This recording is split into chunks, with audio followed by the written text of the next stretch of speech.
उससे पहले मैं चाहूंगी भगत सिंह कोश्यारी जी के जो प्रोफाइल है उनके बारे में जो हमने तैयार किया है वो आप सबके साथ साझा किया जाए।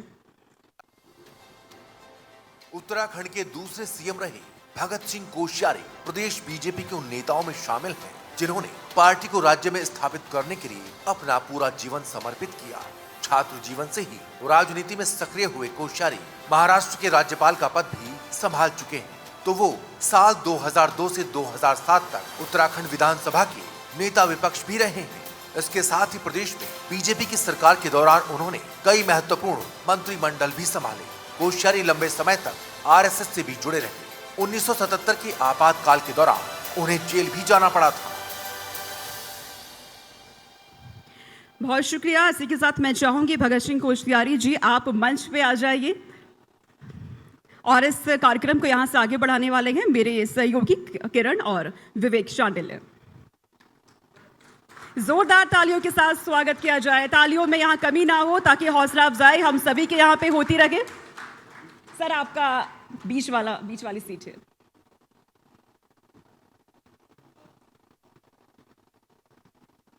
तो हमारे बीच भगत सिंह कोश्यारी जी हैं जिनसे अब हमारे सहयोगी यहाँ पर इस पूरे मंच को आगे बढ़ाने वाले हैं, बातचीत करने वाले हैं।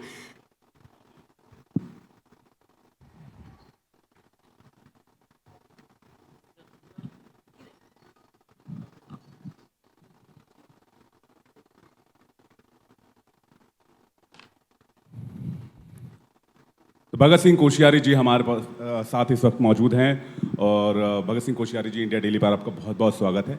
इंडिया डेली में इंडिया मंच के जरिए हमारी कोशिश ये रहती है कि हम देश के मुद्दों के साथ साथ राज्यों के मुद्दे, राज्य के विकास के लिए ज़रूरी मुद्दे, राज्य को लेकर जो बड़ी बात है वो और राज्य किस दिशा में जा रहा है, इसको लेकर हम इंडिया मंच पर बातचीत करें और एक ओवरव्यू रखने की कोशिश करें। तो हम उत्तराखंड आए हैं, देहरादून आए हैं और कोश्यारी जी आप एक बहुत बड़े नेता रहे हैं बीजेपी के। राज्य से लेकर केंद्र तक की राजनीति में आपकी बहुत भूमिका रही है, चाहे वो अटल जी आडवाणी जी का दौर रहा हो और चाहे आज का दौर है। मैं सबसे पहले उत्तराखंड से शुरुआत करता हूं। सर मेरा पहला सवाल यह कि 24 साल के इस पूरे सफर में, राज्य के सफर में आपने क्या ये महसूस किया है कि जिस जगह पे राज्य को होना चाहिए था राज्य वहीं पर है या फिर अभी कुछ कमी है जिस पर काम होना बाकी है? कोश्यारी जी। धन्यवाद विवेक जी। पहले तो इंडिया डेली को मैं अपनी ओर से हार्दिक बधाई देता हूं और आपको भी और आप सबके आपके चैनल के माध्यम से सारे प्रदेशवासियों को गणेश चतुर्थी की बहुत बहुत शुभकामना देता हूं।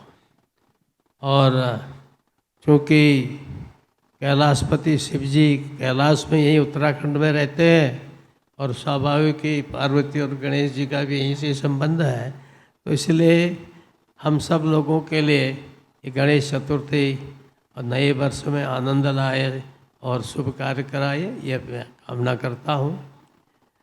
और जहाँ तक आपने उत्तराखंड के बारे में कहा है कि 24 वर्षों में क्या क्या हुआ क्या नहीं हुआ, ये एक ऐसा विशद विषय है जो मुझे लगता है कि चंद मिनटों में नहीं रखा जा सकता है। और हर एक चीज़ के कुछ उज्जवल पक्ष होते हैं, कुछ उसके डार्क या अंधेरे पक्ष भी होते हैं। जहाँ तक चूँकि हमारे उत्तराखंड को बनाने में अनेक लोगों ने शहादत दी है, अनेक लोगों ने यातनाएं सहन की हैं, मैं सोचता हूँ कि पहले हम सब उनको श्रद्धांजलि दें, वो भी अच्छा रहेगा। मेरी ओर से उनको श्रद्धांजलि है। इन 24 वर्षों में मुझे लगता है कि मैं यहाँ कोई आंकड़ों के साथ नहीं आया हूँ जी, लेकिन उत्तराखंड की धरती तो वही है जहाँ पर थी, लेकिन इस धरती के अंदर, इस भूमि के अंदर इन 24 वर्षों में बहुत सारे परिवर्तन हुए हैं। आप कल्पना नहीं कर सकते हैं।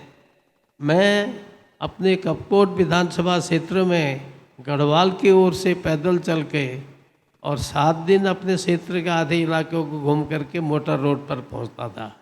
आज उस कपकोट के शायद ही कोई गांव बचा हो जो या 2 या 3 किलोमीटर की दूरी से सड़क से रहा हो। बहुत अच्छा है जहाँ कोई एक आध झोपड़ी है जिनको 6 किलोमीटर से भी लाना पड़ता हो, जाना पड़ता होगा। परंतु आज प्रधानमंत्री ग्रामीण सड़क योजना जो अटल जी की देन है, यही नहीं पूरे देश के लिए, तो एक प्रकार से जो आवागमन के साधन है, ये सबसे प्रारंभिक चीज़ होती है। तो आवागमन के साधन आज इतने अधिक हो गए हैं कि आप देखिए केदारनाथ में यूं ही हर बार हर दूसरे तीसरे चौथे साल भूस्खलन ज़्यादा होता है, तो भी 10 दिन के अंदर दूसरा रास्ता बना के उसी रास्ते को ठीक करके यात्रियों को वहाँ पहुँचाया जाता है। तो एक प्रकार से सड़कों का जो यातायात का इतना, अब आप बताएं कि जब राज्य बना था तब यहाँ दूर संचार में हमारे मोबाइल आदि सब उसमें कितनी कमी थी। आज आप जहाँ जहाँ देखेंगे दूर दूर तक मोबाइल के टावर बने हुए हैं। पिछले 10 सालों में तो मुझे लगता है कि अब तो मुश्किल से हमारे 8 या 10% गांव ऐसे होंगे, क्योंकि पहाड़ों की भौगोलिक स्थिति ऐसी होती है कि जल्दी जल्दी आप रेस को जो है पहुंचा नहीं सकते, टावर पहुंचा नहीं सकते। तो लेकिन फिर भी आज हर एक गाँव लगभग ये सूचना क्रांति से जुड़ गया है। आज कहीं बैठे बैठे गांव के पहाड़ में बैठे बैठे दिल्ली, अमेरिका, चाइना कहीं भी बात कर सकते हैं। तो एक प्रकार से जो ये जो विकास की गति है ये काफ़ी तेज़ हुई है। सड़क है, दूरसंचार है, और तो और छोटे छोटे ज़िलों में भी हमारे यहाँ पहले बरेली जाना पड़ता, लखनऊ जाना पड़ता था, फिर पासपोर्ट के लिए बरेली जाना पड़ता था, फिर उसके बाद केवल देहरादून था। जब मुझे ध्यान है जब मैं एमपी था लोकसभा का, तो हमारे सुषमा जी विदेश मंत्री थी, उन्होंने मेरे अकेले नैनीताल लोकसभा क्षेत्र में 3 पासपोर्ट केंद्र खोले। तो आप कल्पना कर सकते हैं कि ये चीज़ें बहुत आप लोगों को दिखाई नहीं देती, जनता भी भूल जाती है, लेकिन अगर नीचे तक देखो तो इतने काम किए गए। और पिछले 10 सालों में तो देश में अगर हर घर में शौचालय बना तो यहाँ भी हर घर में शौचालय बना, यानी डबल इंजन सरकार का बेनिफिट और फायदा जो है वो देखने को मिला। तो एक जी, इसलिए हमारा डबल इंजन भी, और जब सिंगल इंजन था तो भी हमारी ओर से यहाँ कोई कमी नहीं की। मैं कोई ये भी नहीं कहता कि सारा सब कुछ हम ही नहीं किया, मैं उनमें से हूँ। अगर तिवारी जी ने कुछ अच्छे काम किए तो उनकी भी मैं तारीफ करता हूँ। इसलिए कुल मिला करके, क्योंकि उस समय अटल जी दिल्ली में थे और तिवारी जी जो कुछ कहते थे उनको देने में संकोच नहीं होता था, क्योंकि उनका विशाल दृष्टिकोण था, वो सीमित दृष्टिकोण के थे ही नहीं। तो इसलिए इस प्रदेश में, अब मैं अकेले एक उदाहरण देता हूँ तुमको जी विवेक जी। हमारे उत्तराखंड से आर्मी में पहले लोग बहुत भर्ती होते थे और आज भी होना चाहते हैं, लेकिन पुलिस में, उत्तराखंड से पुलिस में हर साल मुश्किल से 10-5 लोग भर्ती होते होंगे जी। और जब उत्तराखंड बना तो पहले साल ही मैंने, पहले वर्ष ही में 4000 लोगों की नियुक्ति कराई, और तब से तो 20,000 हो गए होंगे। महिला तो एक भी नहीं थी, मैंने 20% कराया, तिवारी जी आए 30% हो गए। आज आप जहाँ देख रहे हैं वो आपको पुलिस हो, अस्पताल हो, यहाँ जहाँ देखेंगे नायब तहसीलदार हो, आपको लगभग 50% महिलाएं दिखाई देंगी। पहले लोग कहते थे पहले उत्तराखंड की इकोनॉमी महिलाएं चलाते हैं, मजाक उड़ाते थे। अब लोग कहेंगे कि हाँ उत्तराखंड की इकोनॉमी और एडमिनिस्ट्रेशन अब सब कुछ महिलाएं चला रहे हैं, तो हर क्षेत्र में महिला आगे हैं। तो मुझे लगता है कि उसका अगर आप एक अच्छा दृश्य देखेंगे तो निश्चित रूप से लगेगा।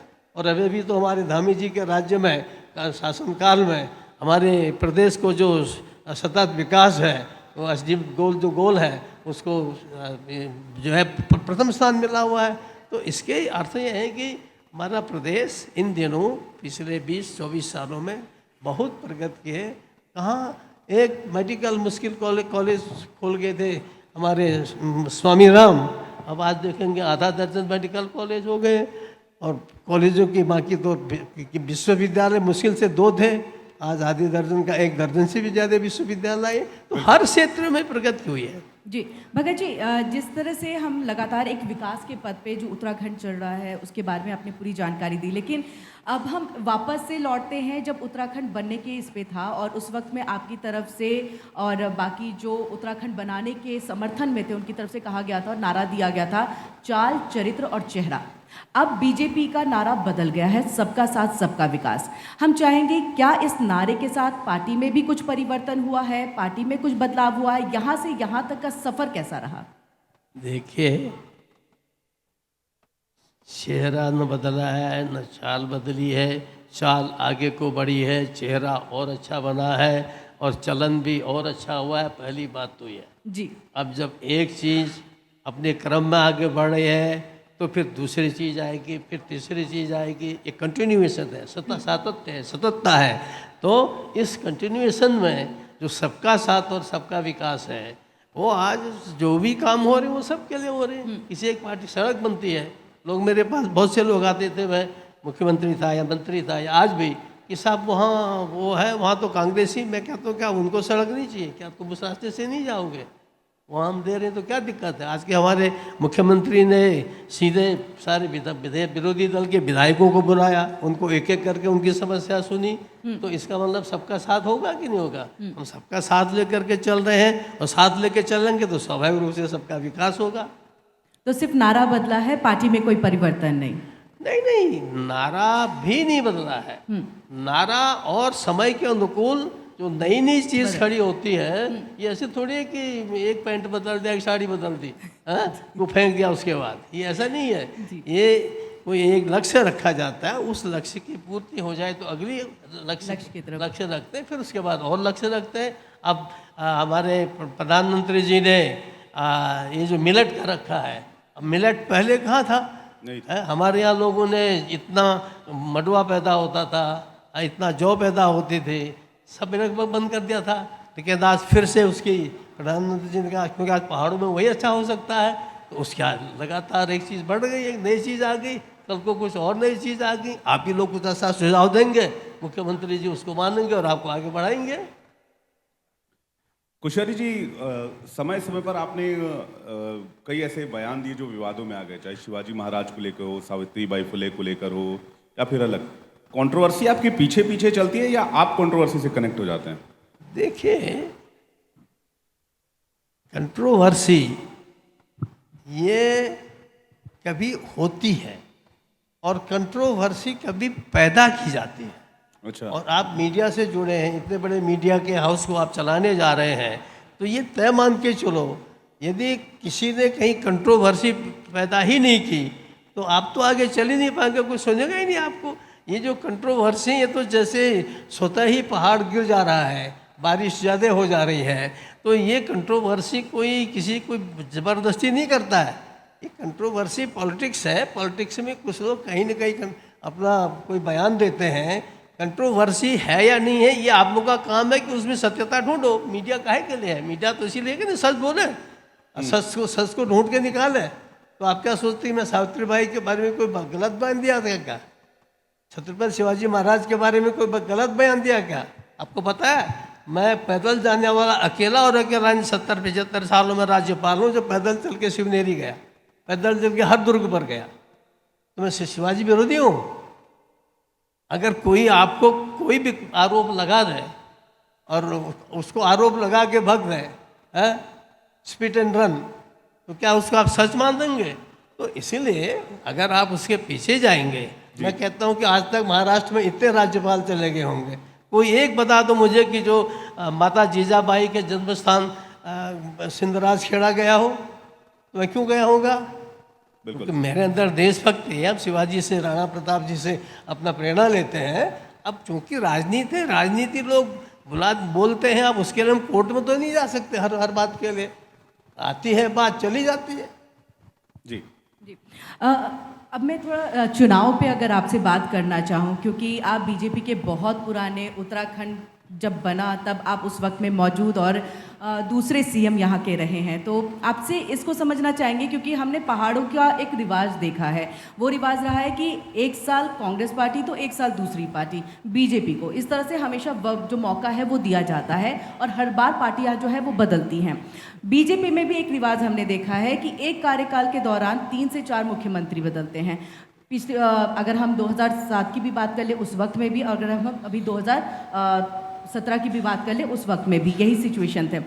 अब हमने देखा है पहाड़ों ने अपना रिवाज बदल दिया, पुष्कर सिंह धामी दोबारा से बन गए, बीजेपी सत्ता में वापस लौट आए, और वहीं बीजेपी ने भी अपना रिवाज बदला कि पुष्कर सिंह धामी को ही कंटिन्यू किया है सीएम बनाने को लेकर के। तो आगे भी इसी तरह से रहेगा या कुछ और बदलाव भी हो सकते हैं? देखिए, मैं प्रत्यक्षतः पिछले 1.5 साल से राजनीतिक बातों पर बहुत कम चर्चा करता हूँ, केवल विकास की बातों पर बात करता हूँ। लेकिन जो आप कह रहे हैं कि हर साल बदलते हैं, इतने बदल गए और धामी जी क्या रहेंगे, तो मैं इतना आपको कह सकता हूँ, जो आज उत्तराखंड है, जो आज उत्तराखंड का मानस बन रहा है, उस उत्तराखंड के मानस में लोग हमारे पुष्कर सिंह धामी अत्यंत ही लोकप्रिय हो रहे हैं। और मुझे लगता है कि जैसी लोकप्रियता उनकी है, वो बहुत दिनों बाद ऐसी लोकप्रियता किसी मुख्यमंत्री की दिखाई दे रही है। और पहले ही अकेले वो मुख्यमंत्री जिन्होंने 2 बार शपथ ली है, और ये गारंटी मानिए कि वो तीसरी बार भी शपथ लेंगे, क्योंकि एक उनका जिस ढंग से वो चल रहे हैं, जितना उनका व्यवहार है, और जो दूसरों की बात को सुनते हैं। अगर आप कहिए कि देखिए इस समय पर फला चीज़ हो रही है, ये गलत हो रहा है, तो उसको ठीक करने से वो चूकते नहीं हैं। ये सबसे बड़ी बात क्या होती है कि यदि आपके प्रति कोई गलत बोल रहा है कि आपसे गलती हो रही है, तो कहीं कुछ होगा तो वो ठीक करने के लिए कदम उठाने के लिए तत्पर रहते हैं। ये नहीं कि गलत कर रहे हैं तो करे जाए, या ऑफिसर्स गलत कर रहे हैं तो उनको सहन करते जाए। तो वे उनकी विशेषता ये है कि ये जहाँ पर भी हो, अपना जहाँ विकास के काम हो वहीं प्रशासन ठीक चले, और सुंदर अपना प्रशासन चला रहे हैं। और आप जानते हैं इसीलिए वो लोकप्रिय भी इतने ज़्यादा हैं। जी, कोश्यारी जी, हमारे editor in chief Rahul ji आपसे कुछ सवाल लेना चाहेंगे। कोश्यारी जी नमस्कार। कोश्यारी जी, आप ऐसे नेता हैं जो बेबाकी से अपनी बात रखते हैं। पार्टी के अंदर भी आपने हमेशा पार्टी को दिशा दिखाई है। आज उत्तराखंड में, क्योंकि मैं मानता हूँ उत्तराखंड से बहुत सारे लोग सेना में जाते हैं, और ऐसे में अग्निवीर जैसी स्कीम को, क्योंकि आप बहुत ही ज़्यादा ग्राउंड से कनेक्टेड रहते हैं, लोगों के बीच रहते हैं, अभी भी, चाहे आप ये कह रहे हैं कि पॉलिटिक्स पे आप बात नहीं करते, लेकिन लोगों से आपका जुड़ाव बहुत पक्का है। तो ऐसे में आप उस स्कीम को कैसे देखते हैं? देखिए, हर योजना प्रारंभ में ही बहुत अट्रैक्टिव हो ऐसा जरूरी नहीं है।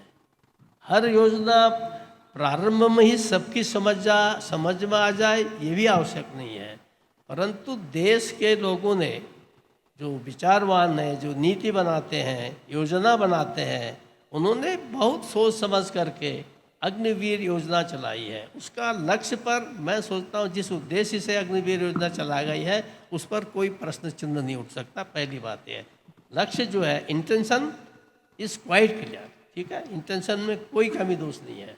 हाँ, उसके प्रयोग में वो सफल असफल कैसी होती है, मुझे लगता है कि हमारे प्रधानमंत्री जी मोदी जी तो रोज़ नए नए प्रयोग करते हैं, और आप देखते हैं कि कितने शब्दों का तो उन्हें चयन कर दिया कि आप लगेगा कि भाई कौन सी चीज़ आ गई।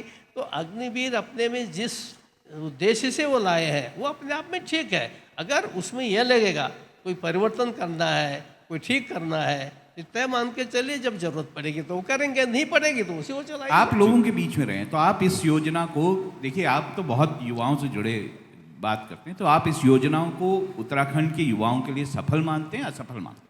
नहीं, ये चूंकि मैंने कहा ना, नई योजना है, इसके नया प्रयोग है और एक अच्छे उद्देश्य से बनाया गया है, और युवक उसमें बड़े उत्साह के साथ भाग ले रहे हैं।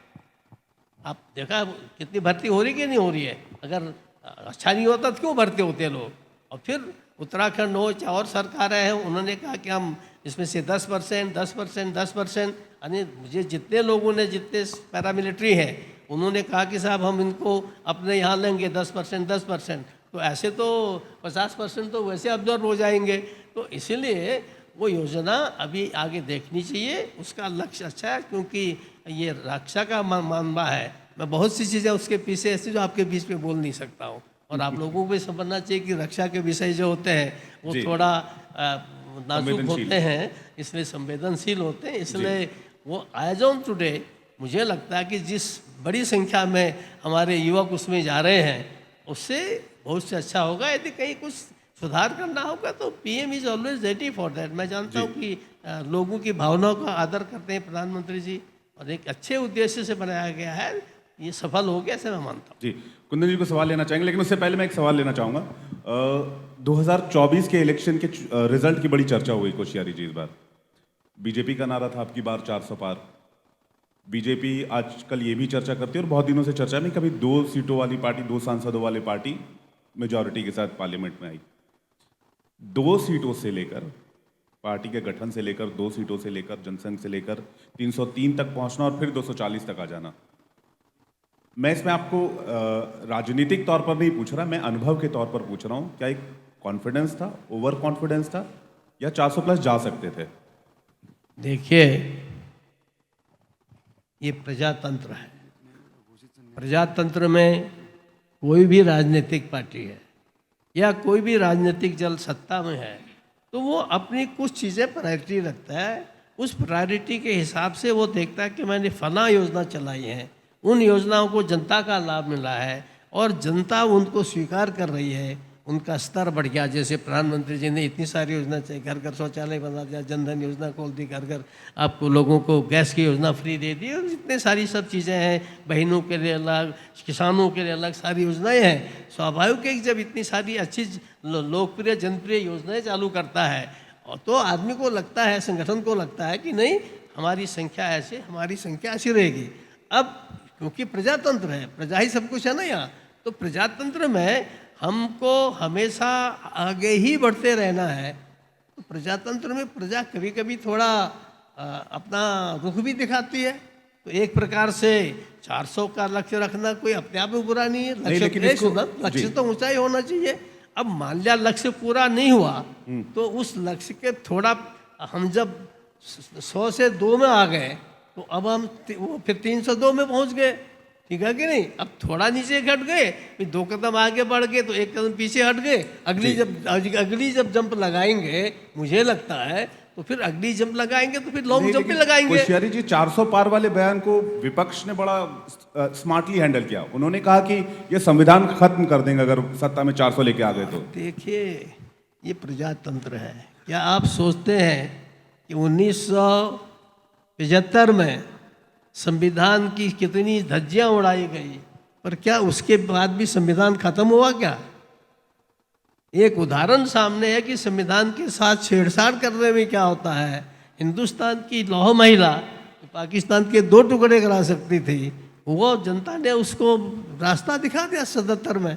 तो इसलिए ये तो कल्पना भी नहीं की जा सकती है। ये वही लोग कर रहे हैं जिन्होंने संविधान से छेड़छाड़ की है, जिन्होंने संविधान का आदर किया, वो ऐसी बात बोल ही नहीं सकते। 400 क्या पूरे के पूरे 500 आ जाएंगे तब भी नहीं कर सकते, क्योंकि जो मूल भावना है डॉक्टर अंबेडकर की, संविधान निर्माताओं की, वो तो था 10 साल के लिए, हम क्यों बढ़ा रहे हैं आगे? इसलिए कि समाज की जब तक आवश्यकता है वो कार्य चलता रहेगा। ये कोई पार्टी आए, ये चलता ही रहेगा, इसको कोई खत्म नहीं कर सकता है। ठीक। कोश्यारी जी नमस्कार, मेरा नाम कुंदन श्रीवास्तव है जी। मेरा आपसे पहला सवाल ये कि आप कह रहे हैं कि 400 का नारा लगाना चाहिए, लेकिन ऐसी भी बातें चर्चा में है कि आरएसएस जो है वो शायद उसने अपना पूरा योगदान नहीं दिया, उसकी नाराज़गी की वजह से बीजेपी को खासकर इसका खामियाजा भुगतना पड़ा है। देखिए, संघ का मैं स्वयंसेवक हूँ, बीजेपी बात, और अब तो कार्यकर्ता भी नहीं, ठीक है। ये ध्यान रखिए कि संघ जिस काम को करता है तो पूरी निष्ठा के साथ करता है, और एक नागरिक के नाते संघ को लगता है कि मोदी जी अच्छे हैं, भाजपा अच्छी है, उसका समर्थन करना चाहिए, तो वो समर्थन पूरे दिल से करते हैं। आधे अधूरे संघ के लोग कोई काम नहीं करते, आधे अधूरे करते तो इतने बार प्रतिबंध लग गया, इतने पीछे लोग पड़े रहते हैं, इतने आगे कैसे संघ के स्वयंसेवक पहुंच जाते हैं? तो फिर इसलिए संघ की इंटीग्रिटी पर क्वेश्चन करना भी मुझे लगता है कि कहीं न कहीं उचित नहीं प्रतीत होता। फिर मोहन भागवत जी का बार बार बयान देना, एक इशारा करना, चाहे वो पक्ष और विपक्ष दोनों को हो, इसकी जरूरत क्यों पड़ी? देखिए, वो संपूर्ण राष्ट्र के बात में बात करते हैं, वो किसी पक्ष और विपक्ष के बारे में बात नहीं करते और राष्ट्र की समृद्धि के लिए बात करते हैं। इसलिए जहाँ जरूरत पड़ती है उसका वो संकेत दे देते हैं। वो कोई निर्देश करने वाले नहीं, कोई आरएसएस सीधे बीजेपी को ऑर्डर करते हो ऐसा नहीं है। एक संकेत देते हैं कि भाई अगर आप इसमें, जैसे आप लोग सुझाव देते हैं, अब आप लोग जरा स्वतंत्र है, मीडिया हो तो कड़े शब्दों में बोल सकते हो, घुमा फिरा के भी बोल सकते हो। वो ऐसे बड़े संगठन के, संसार के सबसे बड़े संगठन के, स्वयंसेवी संगठन के प्रमुख हैं और उनका चिंतन केवल भारत और भारत और भारत रहता है। इसलिए जहाँ जरूरत पड़ती है उतना संकेत देते हैं। तो क्या जो जिस मणिपुर के मुद्दे को लेकर मोहन भागवत जी ने इतना बड़ा संदेश दिया, आपको नहीं लगता कि प्रधानमंत्री को वहाँ जाना चाहिए था? देखिए, मणिपुर के बारे में उन्होंने अपने दृष्टिकोण को व्यक्त किया है और प्रधानमंत्री जी केवल मणिपुर ही नहीं पूरी दुनिया को देख रहे हैं। उनको सारी दुनिया से डील करना है। वो अपने आप में मणिपुर के बारे में कब क्या कदम लेना है वो स्वयं जानते हैं। He is quite competent. अब तो आप ही जानते हैं, दुनिया में सबसे लोकप्रिय नेता है। आपको तो सबको खुशी होनी चाहिए कि भाई हमारा देश का प्रधानमंत्री दुनिया का सबसे लोकप्रिय प्रधानमंत्री है। तो जिस दिन उसको लगेगा जाना है जाएंगे। जी, संघ की बात कुंदन जी ने कही है तो मैं भी संघ से ही रिलेट एक सवाल की कि संघ के कार्यक्रम में अब सरकारी कर्मचारी जा सकते हैं, विपक्ष इसको लेकर ऑब्जेक्शन क्रिएट कर रहा है, आपका क्या कहना है इसको लेकर के? देखिए, अगर नियम सरकारी अधिकारी कर्मचारी संघ में जा सकते हैं, इससे न कोई बढ़ोतरी हो न घटोतरी होनी। वो केवल इसलिए कि आदेश ही गलत था। संघ जब राजनीतिक संस्था है ही नहीं तो उसको प्रतिबंधित करना ये गलत था। केवल उस गलती को सुधारा गया है। बाकी तो आपको बता दूं मैं, आप पत्रकारों में भी बहुत से संघ के लोग मिलेंगे, आपको अधिकारी में बहुत से संघ के लोग मिलेंगे, स्वयंसेवक मिलेंगे। तो इसलिए वो नहीं, क्या, लेकिन विपक्ष ही कह रहा है ना कोश्यारी जी की विपक्ष क्या कह रहा है, संघ को मनाने की कोशिश हो रही है। आप देखो, विपक्ष जो है वो तारीफ करेगा क्या? वो तो विपक्ष को तो वो, मैं कभी कभी, मैं भी पत्रकार रहा हूँ ना, तो जब कभी हमारे संगठनों की बैठक होती थी तो मैं लोगों से कहा करता, देखो भाई हम पत्रकारों का काम क्या है कि हम जो है संस्कृत में श्लोक है, सुंदर मणिमय भवनम पश्यते रंध्र ही पिपीलिका। सुंदर मणियों का, हीरे जवाहरातों का मकान बना है, उसमें जो पिपीलिका है यानी जो सींटी है वो छेद देखती है। विपक्ष का काम, समाचार जगत का काम, मीडिया का काम जहाँ छेद हो उसको देखना है, और जो विद्वान लोग होते हैं वो बिटवीन द लाइंस पढ़ा करते हैं। ये अंतर है और ये एक प्रोफेशन के हिसाब से है, वो चलता रहेगा। अपने राजनीतिक जीवन में बहुत उतार चढ़ाव देखे आप पर मीसा भी लगाया गया, मीसा कानून, आप 2 साल के लिए जेल में भी रहे। जब इमरजेंसी चला था तो आपको अरेस्ट भी किया गया। आपने अटल जी के साथ भी काम किया, आपने पंडित दीनदयाल उपाध्याय जी को देखा, उनसे सीखा है बहुत कुछ। मैं ये जानना चाहता हूँ, आपने थोड़ी देर पहले कहा कि अटल जी बहुत विशाल दृष्टिकोण और विशाल हृदय वाले नेता थे, तो आज के दौर में क्या नेता और नेतृत्व की क्षमता और दृष्टिकोण दोनों सीमित हुई है? नहीं, मुझे तो ऐसा नहीं लगता। मैं तो आदिकाल से लेके आज तक कहता हूँ, इस भारत भूमि में, तब भाजपा थोड़ी थी, तब संघ थोड़ी था, इस भारत भूमि के अंदर पूरी क्षमता के लोग समय समय पर आते हैं, पूरी योग्यता के लोग समय समय पर आते हैं। इसीलिए तो यहाँ दशावतारों की बात कही गई है। यहाँ समय समय पर लोग आते रहते हैं और उस स्तर से भी हो सकता है आगे और अच्छे आएंगे। ये नहीं कि अतीत अच्छा था तो भविष्य में अच्छे नहीं आएंगे, वर्तमान में अच्छे आएंगे। आज मोदी जी का जो व्यक्तित्व है, तो मैं सोचता हूँ कि दुनिया में उन सर्वश्रेष्ठ लोगों में से माने जाते हैं, ऐसे नेता है। तो इसलिए यहाँ कोई ऐसी कमी नहीं। एक बार लोग सोचते हैं अटल नेहरू जी के बारे में बोलते हैं, हु आफ्टर नेहरू। ऐसा लगता था कि नेहरू, आप अभी बच्चे हैं, उस समय जब हम पढ़ते थे हम सब पढ़ते कि हु आफ्टर नेहरू। खत्म थोड़ी ना होगी कांग्रेस जी। ऐसे भारतीय जनता पार्टी में लोग कहते हैं अटल बिहारी वाजपेयी जी। भारतीय जनता पार्टी में तो एक लंबी लाइन है, लंबी लाइन, एक से एक अच्छे लोग हैं जी। तो इसलिए मोदी जी हमारा सौभाग्य है कि देश आपने सर का हु आफ्टर नेहरू, एक बहुत कॉमन सवाल इन दिनों चर्चा में रहता है कुछ सालों से, मोदी जी के बाद कौन? देखिए, यहाँ अगर नेहरू के बाद इसलिए लगता था कि नेहरू की छत्र छाया में कोई दूसरा पेड़ उग ही नहीं सकता था।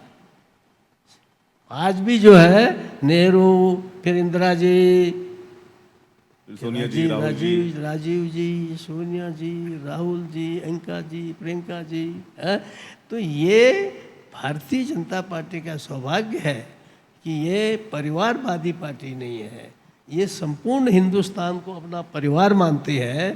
इसीलिए यहाँ किसी बात की कोई कमी नहीं है। हम सब जानते हैं कि हम मरणशील हैं, हम में से कोई अमर नहीं है, लेकिन हमने कितनी आगे तक अच्छे लोग बनाए हैं। एक पीढ़ी आपको देखेगा कि लंबी कतार मिलेगी जो देश को चलाने की क्षमता रखते हैं। जी कोश्यारी जी, आपने कहा राजनीतिक सवाल नहीं करने, लेकिन मैं करूंगी। यहाँ पर दो सवाल मेरे जहन में हैं। एक तो पहला, आपने प्रधानमंत्री नरेंद्र मोदी जी के लोकप्रियता की बात की, उनके नेतृत्व की बात की।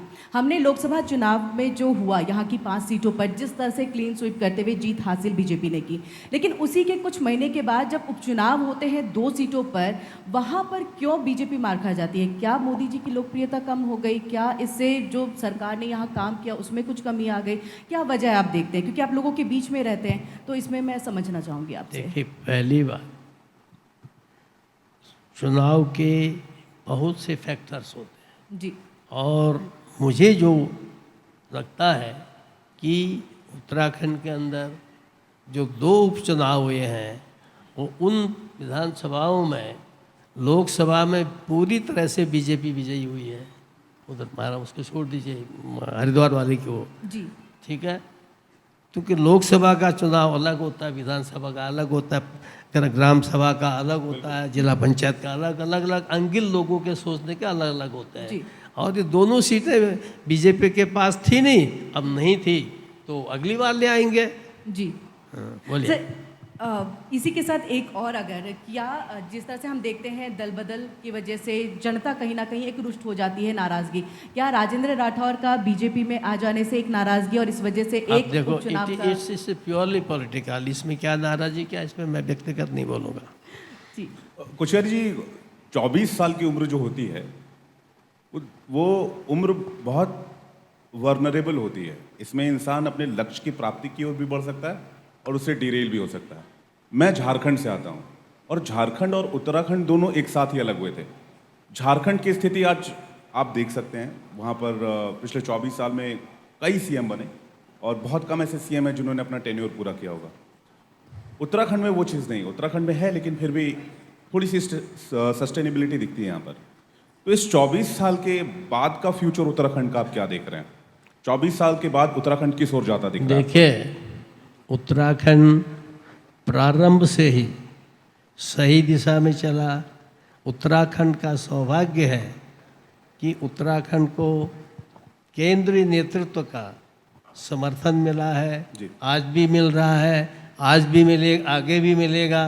तो उसके कारण से आप ये विश्वास मान के चलिए कि उत्तराखंड का भविष्य अति उज्जवल है।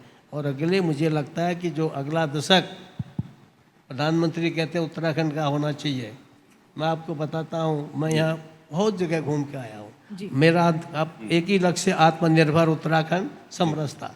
तो आज आप अगर घूमने जाएंगे पहाड़ों में, कितने लोगों ने सेब के बगीचे लगाए, कितने लोग कीवी का उत्पादन कर रहे हैं, यानी कितने लोग मिलेट लगा रहे हैं। यानी एक प्रकार से उत्तराखंड होम स्टे में कितना प्रोग्रेस कर रहा है। अगर उस प्रोग्रेस को देखेंगे तो आपको लगा कि इट्स ए ट्रेमेंडस वन।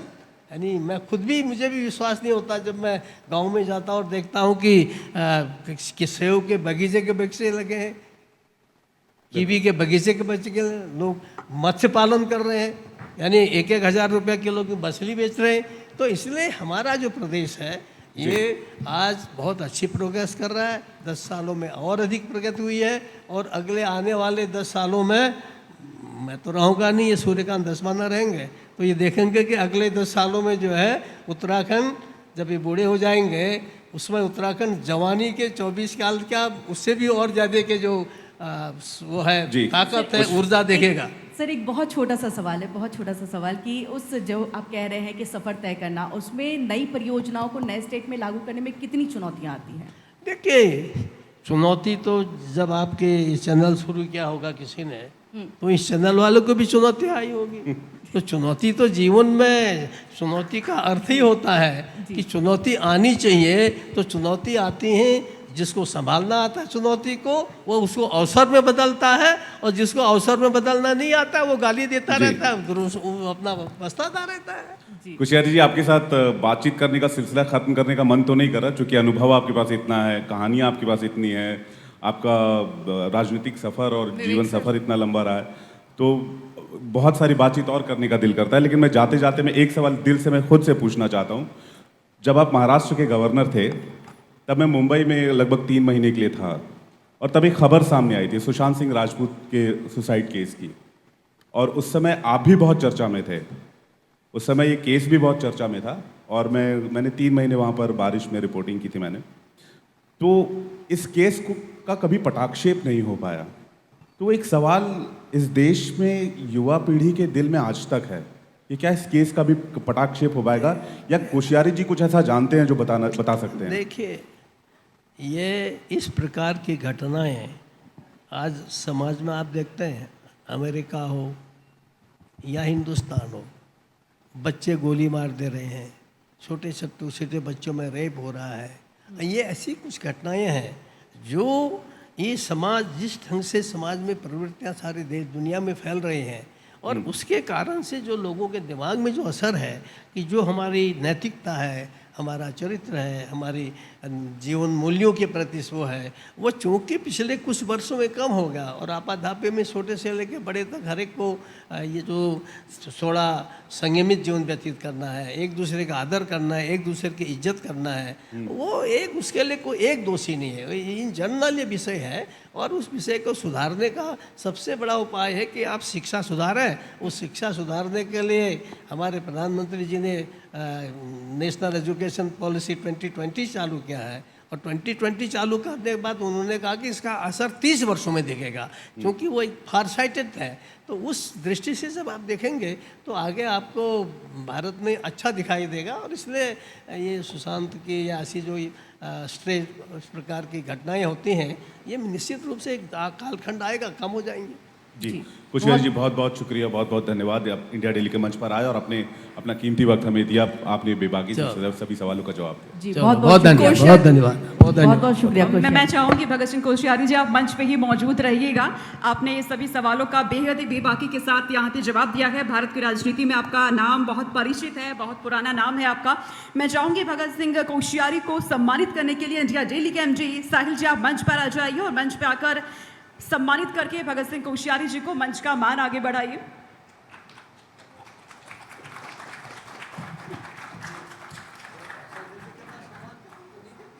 जी,